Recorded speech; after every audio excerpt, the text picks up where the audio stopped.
interested. Yes. There he goes. He bit it.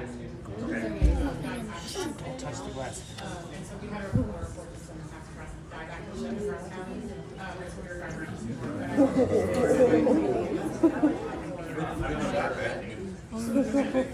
See, okay? Yeah. He's eating.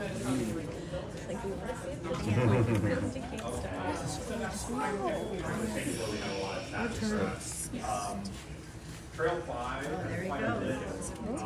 And I've seen quite a bit of it, even like on the Discovery Trail out here on the side of this parking lot as well. You did a good job there.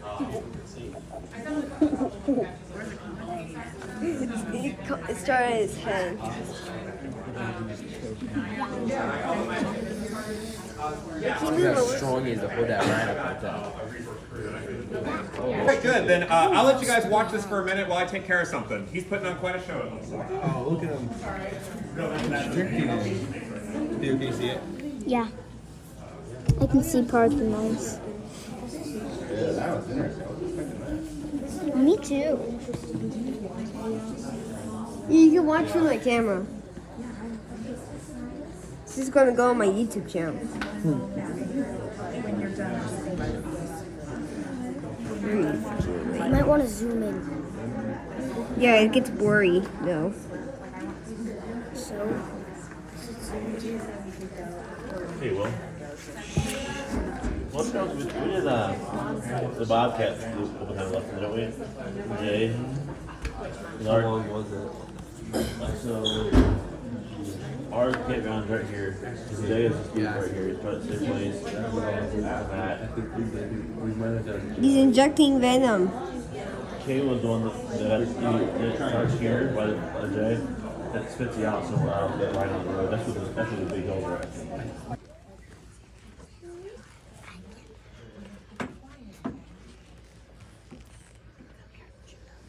So what we're going to be seeing is that, of course, he has his jaw open far larger than you would assume he could, and his skin is going to start stretching out as he swallows this thing whole. So How long does it take him to like?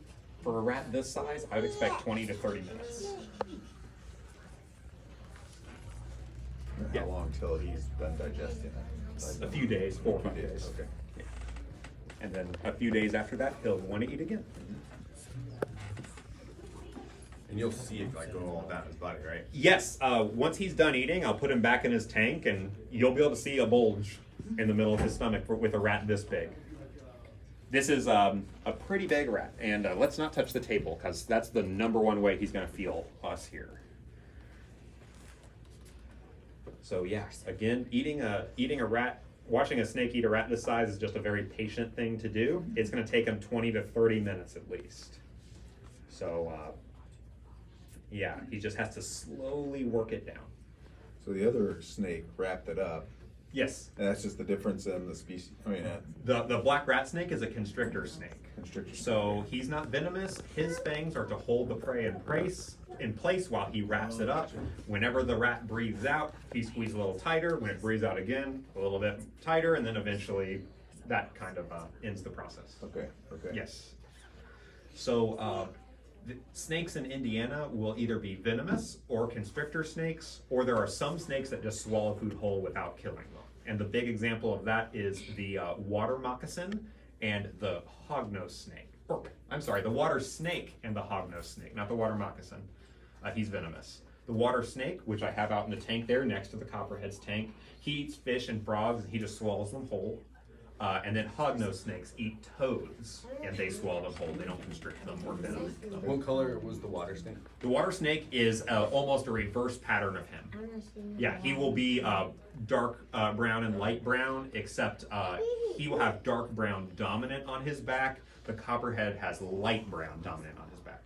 Is there like an actual name for like garden snakes or snakes I could like find in my garden or something? Because I've seen them before. There is a garter snake. There's no such thing as a garden snake, unless you that's mean a probably snake what it found in is. a garden, but it's not a species. I Yeah. think we call garter snakes garden snakes Oh. because that's where you see them a In lot. that with the similarity of the word, I hear that. That's what. I hear that quite a bit. Yeah. But yeah, they're called garter snakes due to their pattern. Right. Um, They have just kind of this How would they kill their prey, or what would they do? So there are another either they swallow whole if it's something small. They can constrict as well though. But they're eating mostly insects and things like that, and you don't really constrict an insect, you just eat it. Gotcha.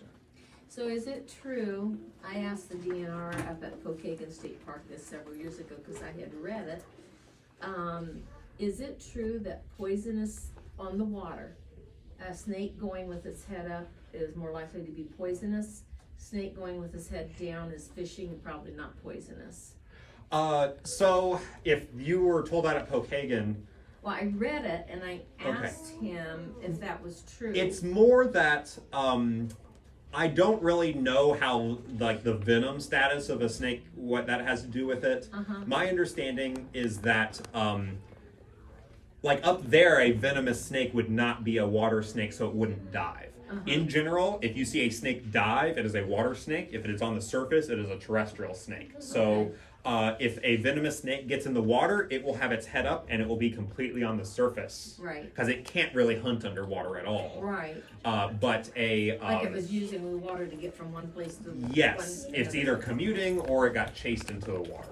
Absolutely. Well, the reason it was just interesting because my father was at a retirement center and they had a big pond out front, and people were posting pictures of this snake going across the water with its head up, and it just happened to pop up on Facebook this thing about that, and I'm like, is that a poisonous snake or what? So that's why I asked him when we were up there. Yeah, the only venomous water snake in Indiana is the cottonmouth. Okay. The Massasauga swamp rattlesnake, I don't really want to call it an aquatic species because it doesn't really Right. dive. I'm sorry. Oh, I'm just saying that snake up there will be on the shore or even wrap around cattails and eat frogs and big insects. Well, and he said that they do have those up there, but he They said do. he grew up around Potatoes Creek State Park, where we used to live around that area.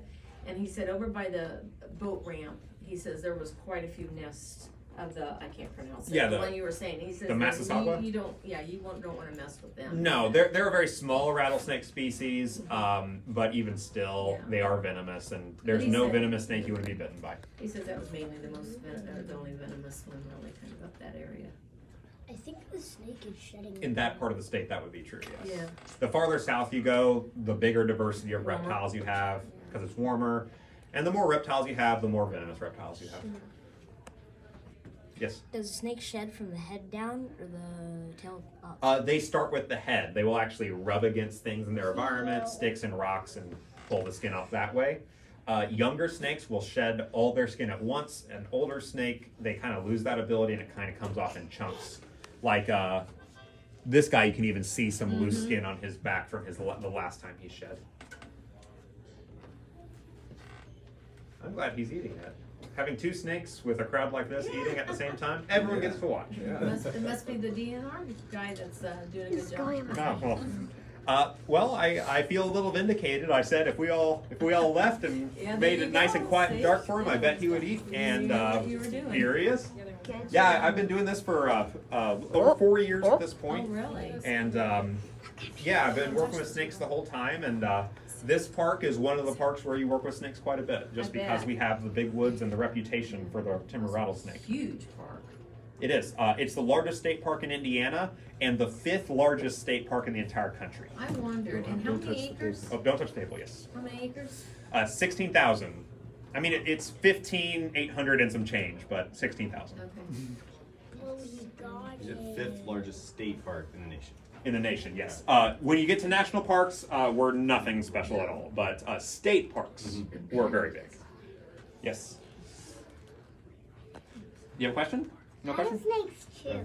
They don't chew. They swallow whole. They don't have the right kind of teeth to chew. When I just saw How's their breathing? Like, So he actually breathes through his nose whenever he's eating like this. Just because otherwise he'd have to hold his breath for 20 or 30 minutes, and I don't think so he can is do that that. the oxygen? I mean, how's that process? I mean, is it I mean, like our- he's got lungs and Where would metabolizes. those oxygen. be at? I mean, They're kind of in like the front half to third of his body. I have a physiology chart actually somewhere. Let me see if I can find it. oh, most of the organs in their head. There you go.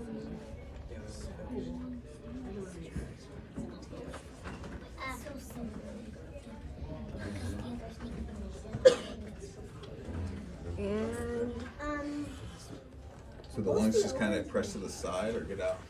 Yeah, just look at, here, there we go, there's the anatomy chart for him. So he's got everything we do, it's just elongated.